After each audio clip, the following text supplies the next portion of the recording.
One of these days I will get this right.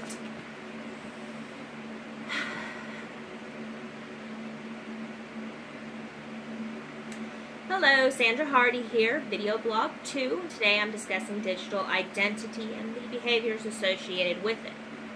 First question asked is, how is your digital identity different from your real-world self, and how is it the same?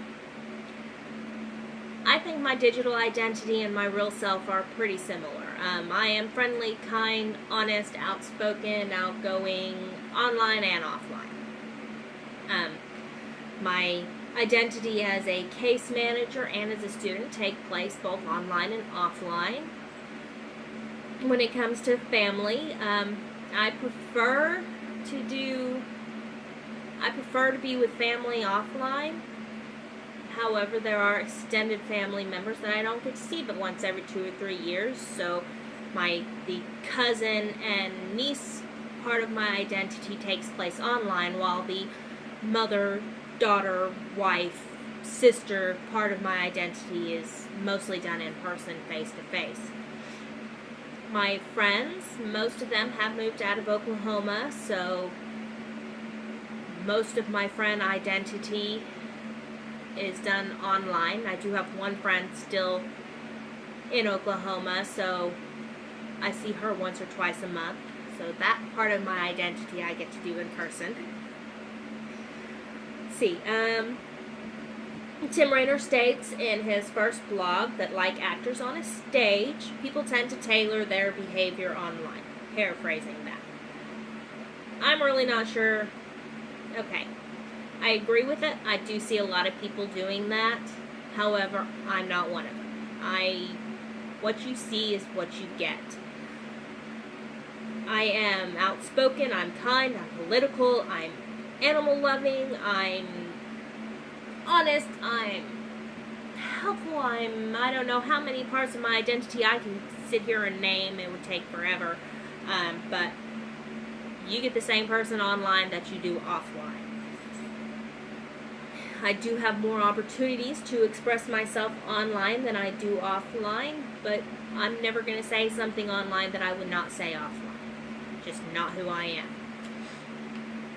Next question is, how does technology enable you to more fully express a specific dimension of your identity?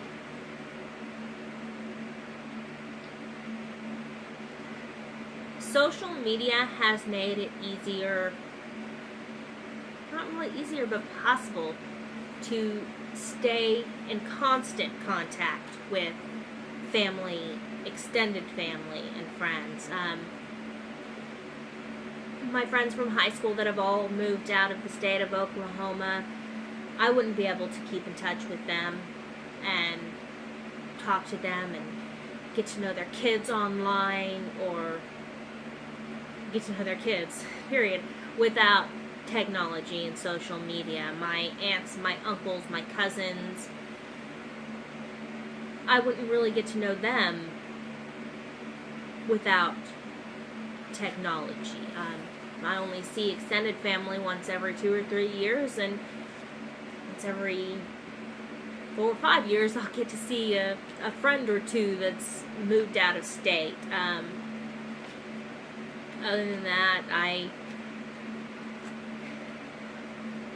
technology has made it easier to stay in contact with those people. Technology's made it easier for me to do my job. It's made it easier for me to stay organized and stay up to date on current events, and technology's just made life easier. See, next question is, how does technology govern, influence, or shape your identity? My smartphone, probably the most piece of technology that I have that really does govern my every move, almost. It's my alarm clock. It wakes me up every day. It is my camera, so I can take pictures of those special moments with friends and family. It is my cookbook, so I can find healthy recipes to feed to my husband and my son. It is my date book, so I can remember important events. It's my map and traffic guide, so I know where I'm going every day. Before technology, I was able to do all this stuff. However, it's made it a lot easier. I'm not going to say I can't survive without my smartphone, but I'm going to say I don't want to survive without my smartphone. I love my phone. I don't want to go without it. Okay, next question is, how is your digital identity a product of the social and technological contents in your life? I don't really think my digital identity is a product of technology. I am me regardless of the setting.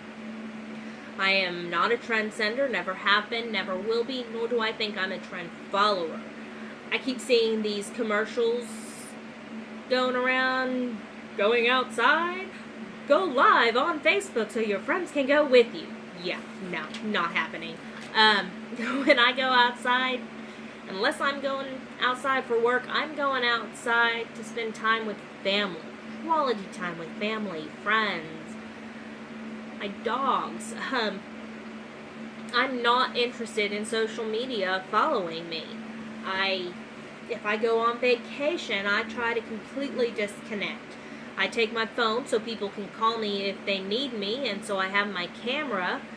But other than that, I don't have to share with every part of my life with people online. It's just, I don't see the point in it. I may or may not share my pictures on Facebook whenever I get home from vacation. I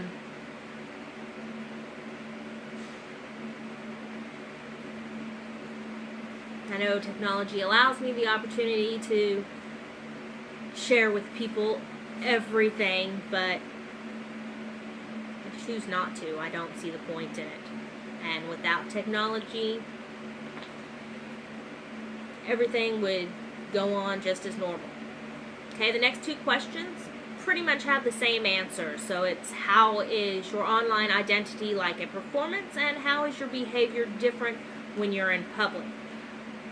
I don't think my online identity is a performance, and I don't think my behavior is different when I'm in public. If something upsets me online, it's going to upset me offline just the same. If something makes me laugh online, it would make me laugh offline just as much. Granted, in the real world, there is no like button to push, but I think laughing and smiling does the same thing. I never Photoshop a picture. I might wear makeup sometimes, and I might sit in a certain lighting, but other than that, I look just the same. Today, this is what you get. I'm no makeup, my hair's pulled back. This is how I have looked all day long. It's 5:30 in the evening, and I've not changed once today. I'm an open book in both worlds. When I was a little girl, I was shy and quiet and withdrawn and didn't really like talking to people. But high school changed that all for me. I entered into drama when I was in high school, and kids in the drama class would not allow me to be the same shy, quiet, independent person that I was. They were going to open me up whether I wanted to or not.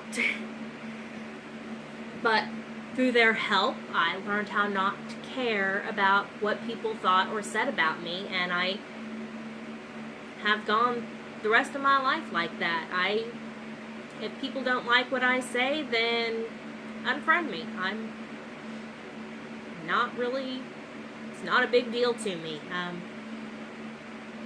I have people that my own mother will not follow me on Facebook because I am too outspoken and too political and too conservative for her. She's major left-wing liberal, and I'm conservative, so she doesn't follow me because she doesn't like what I say. But I don't care.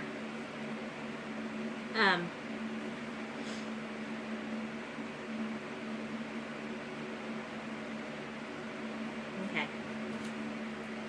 Next question is, how does your digital identity affect your sense of who you are as a person? I grew up without technology. I don't think I got internet until I was in high school, so it really does not affect my sense of who I am. After watching the Life in Digital Now, where ABBA, last name I can't pronounce, talked about life in New York after Hurricane Sandy, I thought about life here in 2007, where a major ice storm took out power for over a week. And not much was different for me. I used my car to charge my phone so I could stay in contact with people, but other than that, didn't really miss a step. I played more board games than I typically do, but my husband and my son are the most important things to me in this world, and they were both right here with me, so we were safe and everything was fine. During the summer, we try to go camping as often as we possibly can, and one of the rules is no technology. We'll put a phone in the car, so if we need to call an ambulance or a police, then we can, but other than that, we talk to each other. We don't talk to online. We walk around with our dogs, we swim, we fish, we play cards. I mean, we spend time together. We don't involve any technology, and it's how I prefer it.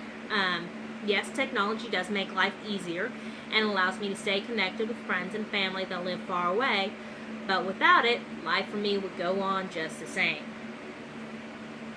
My son would probably die without his technology, and I'm sure it's going to be a lot worse for his kid, but for me, I could do with or without the technology, except for my smartphone. I don't want to do without that. Alright, this is me. This is Sandy Hardy, online, offline, all the same. Hope you enjoyed. Thanks for watching. Bye.